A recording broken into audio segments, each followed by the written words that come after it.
Sharp, jolting pain on the inside of my right groin, spread around to my hip. This is bad. And now he has been fully assessed, do you have a better idea about how long he'll be out for? Oh, that's the next one. No, we don't even want to know it, to be honest.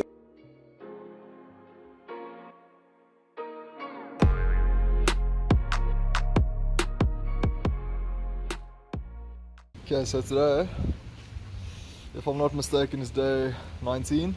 I've taken 4 days off to recover from my hip injury, which I have now successfully done. Is it me, or does he look like he's kind of dead? Can you hop? I tried hopping, Kevin, and I bumped my elbow against the wall, and now my elbow has a protuberance.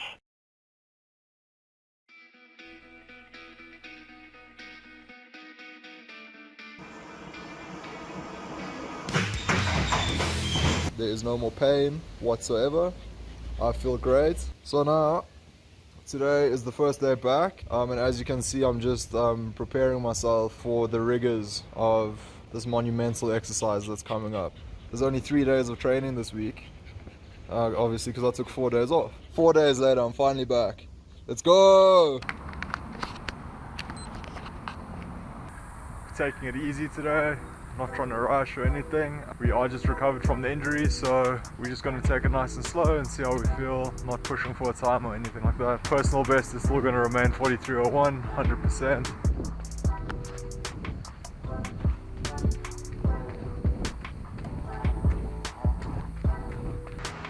"13 minutes, 45, 46. That was a good run. I felt strong, eh? Nice and slow jog. Not trying to set a time, just keeping the legs pumping, and that is good. Probably the best I've had, actually. I jogged from stretcher water to the tree, no worries. Oh man, it's good to be back out here. We've had a few big storms recently.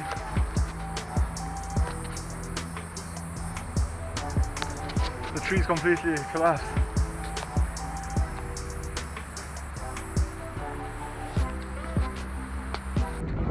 "19-20 minutes, I should actually be finishing.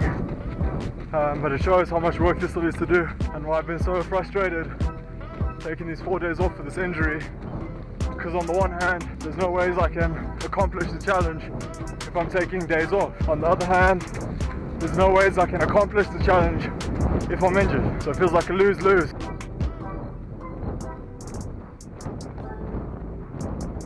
Josie, amazing, beautiful, quiet.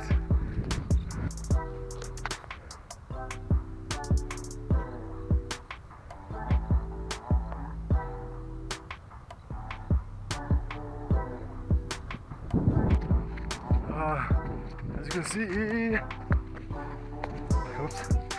as you can see, jogging effortlessly.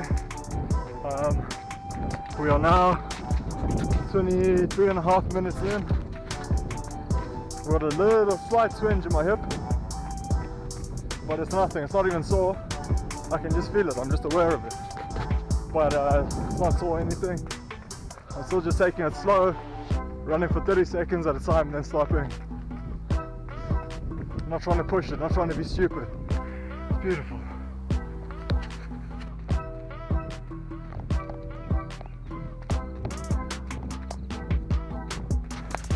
It's becoming difficult now because I'm feeling good. I'm feeling really strong, like really good. And when I run, I feel smooth, I feel light. But I'm starting to feel my hip a bit. Starting to feel it feels like it's tightening up, so I need to like lay off. But I'm actually on track for a PB time. So if I push, I could do it. But like I said earlier, it's not worth it. If I get seriously injured, then the challenge is over by default. So I'm kind of just restraining myself at the moment.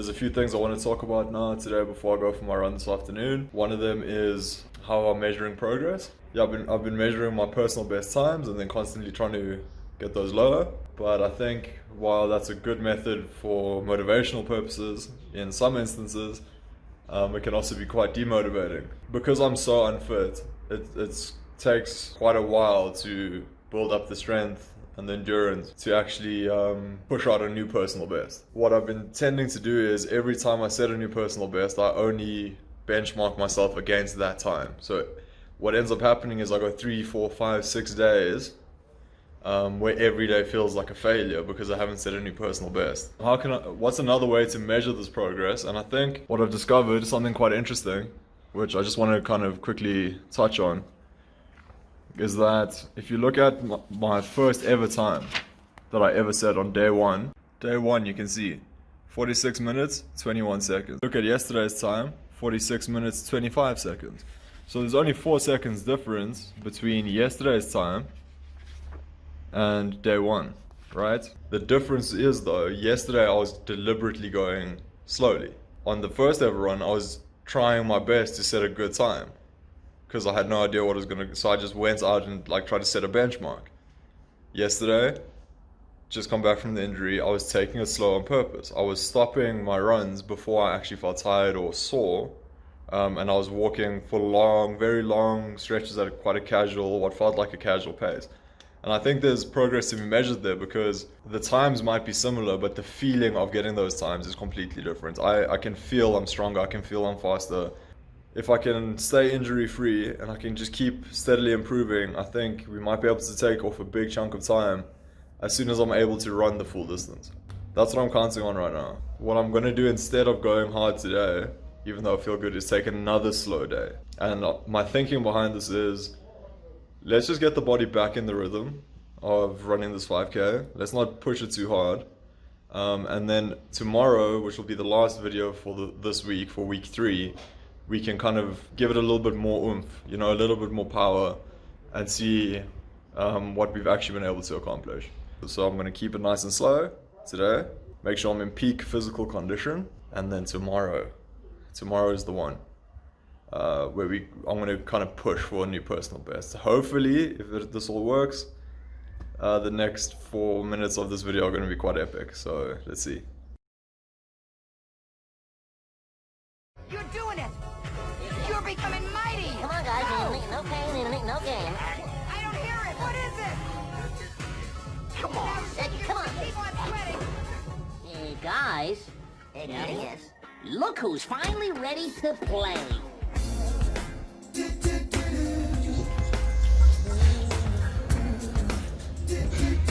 Let's see if I remember how to do this.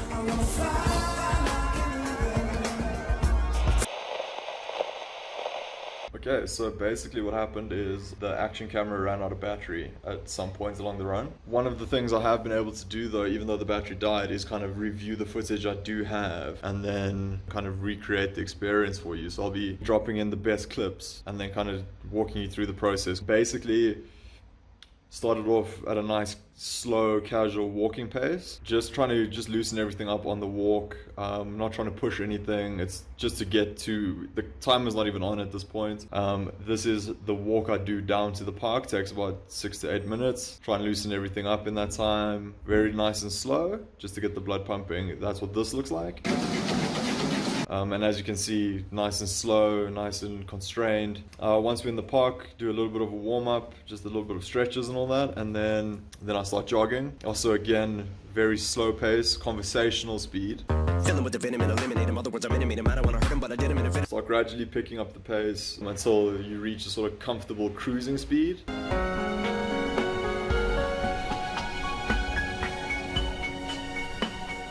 Then I start to stretch out the calf muscles. And then after that, the real sort of running begins.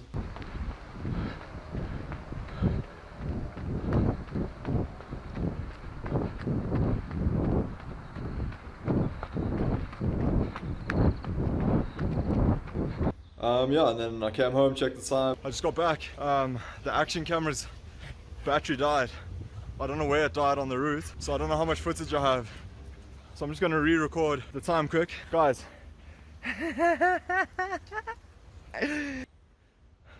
How's that for a time, huh?